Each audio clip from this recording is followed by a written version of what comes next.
in the course of the show, I'm very sure we'll also grant our viewers the opportunity to take a listen to some of the positions as made by Senator Ekpenyong, others also made by Senator Bamidele, who is the Senate spokesman.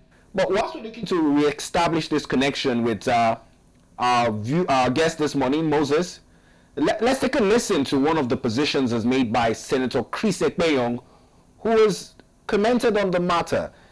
This is in keeping with some of the decisions of the 10th Senate in a suspension where a lot of persons are wondering, did it emanate from her disgruntlement over seat arrangements? Was it the failure to appear before the committee? Was it signing the petition in herself? But it was also important to note that the likes of Senator Ireti Kingibe said that Senator Natasha, despite being a first-timer, enjoyed a lot of privileges. Many also say that her emergence into the Senate following the judgments that led to it saw her miss out on the orientation. It might have been some of the reasons why she's not quite abreast with the rules of the Senate. Let's listen to Senator Ekpenyong, and then we'll come back to this conversation.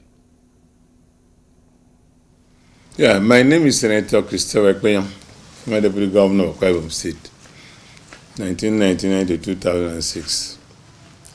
Senator Akwa took over from us as the governor of Akwa State and ruled very well for 8 years. It's called an uncommon transformer, and indeed it's really an uncommon transformer. I am surprised because I spent 4 good years in the Senate of the Republic of Nigeria, on 9 Senate. And I contributed a lot. If you go to YouTube, you will see my contributions. In terms of empowerment, you will see also my, I made. And so when you talk about order, I want to talk it shortly. Order 10. Order 10 provided, though it provides for you to exercise your right by saying, I want to speak on a matter of privilege, but you don't sit outside your seat, or you don't state anything outside your seat. And the Senate President and the Senate leadership have the right to relocate your seat at any time without notice. They relocated my seat, and I didn't quarrel. That did not suggest that the Senate President call me throughout the lifespan of the Senate to speak. Anywhere I sat, I lifted my hand, and the Senate President would call me, the single Senator Ekpenyong, Akwa of Northwest, and I stood up to speak. So for the Senate President, and when the gavel is up, you don't have any say. You've been rolled out of context. So for a lady of that nature to come out to the Senate and try to deduce the Senate as if it was a chapel, the Senate is a place of the Lords. It's the House of Lords. That's why you have the House of Rep, and the young men goes there, and they do a lot of things. I'm not discrediting them. And we just laugh over this way. We don't even put our mind and heart, our mind and our eyes over there, whatever they do. And that is why, we don't even confront the ministers and other people the way the House of Rep confront. Because we do it with dignity. And so, and the Senate President is first among equal.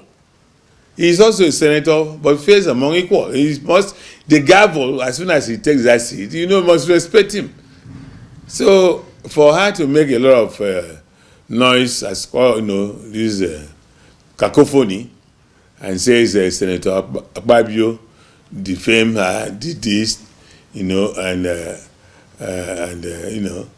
don't think it is, it is applicable. Well, she should face the ethic and disciplinary committee. In the first instance, refusing to be on her seat. If somebody like other senators who were of, a ranking senator, I was always called ranking by age, by distinguished senator, among the female folks, like Senator Betty Akpafi. Senator Uduaghan sat in front of me and will always turn her eyes and say, distinguished senator, please lift up your hand and speak, because the Senate President respects you. And of course, she was a either second timer, in the Senate, but that was the first timer. But you could see the kind of aroma, the kind of relationship I did with the people, and So, for me, she should face the disciplinary committee. That is the Ethics and Disciplinary Committee of the Senate. I did everything I could to prevent my being suspended from the Senate. If Senator Ndume could be suspended even before in the 8th Senate, and then further suspended in this, I think no, it's not suspended in the 10th Senate. It's only Senator Ninki who have been there, a ranking senator of the PDP, origin. So I mean, she should not be an exception. And such allegation she is making is amorphous. It doesn't hold water, because in the Senate we are all equal, whether men or women. We are all equal. In the 9th Senate we have Senator Okunife, a very agile senator, chairman of the Science Committee of the Senate. We have Senator Odua.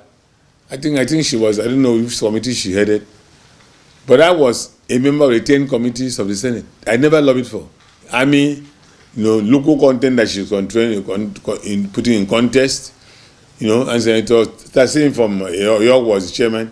So, but then it doesn't hold water. It doesn't make sense. I also, going to discuss issue with the clerk of the Senate, the clerk of the committee, for saying that they gave 900,000 naira and they want to decimate it, give her some money and give others and that. The norms of the Senate is there. She should follow the norms of the Senate and not discredit the institution at all. So even with that alone, she should face the Ethics and Disciplinary Committee of the Senate.